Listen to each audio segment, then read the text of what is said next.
Alright, so that brings us to one more serving of factoring. Today, or at this point now, we factor by just recognizing famous polynomials. First one, of course, is the difference of squares. It's incredibly famous. Every time you see something like this, you should immediately jump to, well, that must be x minus y times x plus y. And again, it's easy to check. You could FOIL that, multiply back, and observe that you get the previous line. In fact, you have already done that. A few chapters ago, we had a section called Famous Polynomials, multiplying famous polynomials. This is the exact same section, but backwards. Instead of multiplying them, we unmultiply them, we factor them. Other than that, it's exactly the same section. Okay? So, let's see. Besides difference of squares, we also, sometimes the difference of squares may look like this. At first you may not realize they're squares, but if you work just a little bit, you will see that they really are squares. For example, the 9 is clearly 3 times 3, so 3 square. The 4x squared is clearly 2x times 2x, so 2x squared. And now it looks exactly like that one. Something square minus something square. So therefore the factorization would be 2x minus 3 times 2x plus 3 by difference of squares. Duh. Okay, again, sometimes they look a little different. At first you may not realize that this is a square, but if you just think about it just a little bit, you see that this could be written as x squared minus 1 over 5 squared. Because 1 over 5, you could think, well, 1 over 5 times 1 over 5, that's that one written 2 times, is 1 over 25. So indeed, this is a perfect square.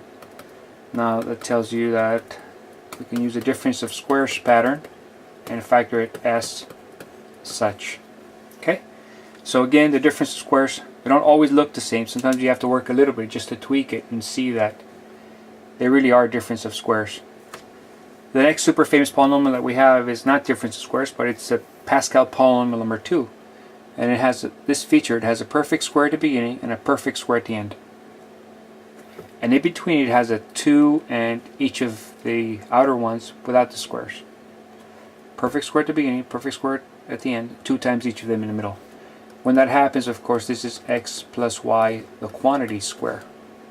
Okay, that's Pascal polynomial number 2. It's easy to check. In fact, you've already checked it before. This is not the first time you see this. You did it before when we were multiplying famous polynomials. So if you were to multiply that, you'd get in fact that. Other ways to notice when you see one is that first thing to notice is that they start off with a square and they end with a square. Start off with a square and they end with a square. This one ended up with 3 square and start off with x square. In the middle you have 2 times each of them. You double check that, in fact you do. 2 times 3 is 6 times x is 6x. That is 2 times the 3 and the x, 2 times each of them. Square at the beginning, square at the end, 2 times each of them in the middle. When that happens, you have a perfect Pascal polynomial number 2, PP2. So that's famous factorizations. One more time, perfect square at the beginning, perfect square at the end, and 2 times each of them in the middle. Whoa, 2 times negative 4? So this wasn't a 4, this was a negative 4 square. See, that's kind of interesting. It could have been a 4 square or a negative 4 square, we didn't know, but the fact that this was negative told us that maybe we should go with the negative 4. Because now it looks like this. It looks like a perfect square at the beginning, a perfect square at the end, that's negative 4 square. 2 times each of them in the middle. So that makes it x plus negative 4, the quantity square, by Pascal polynomial number 2. Okay, perfect square at the beginning, perfect square at the end, 2 times each of them in the middle. Super famous. Again, this is a standard Pascal polynomial. This would be square plus triangle, the quantity square, PP2. Perfect square at the beginning, perfect square at the end, 2 times each of them in the middle. Alright, there's a list of about 10 of these famous polynomials. They're on your chapter summary sheet. I'm not going to go through all 10 of them. I'm just doing a couple of them. Maybe we'll do this one and we'll call it a day here. So this is a difference of cubes. Again, you've seen it before.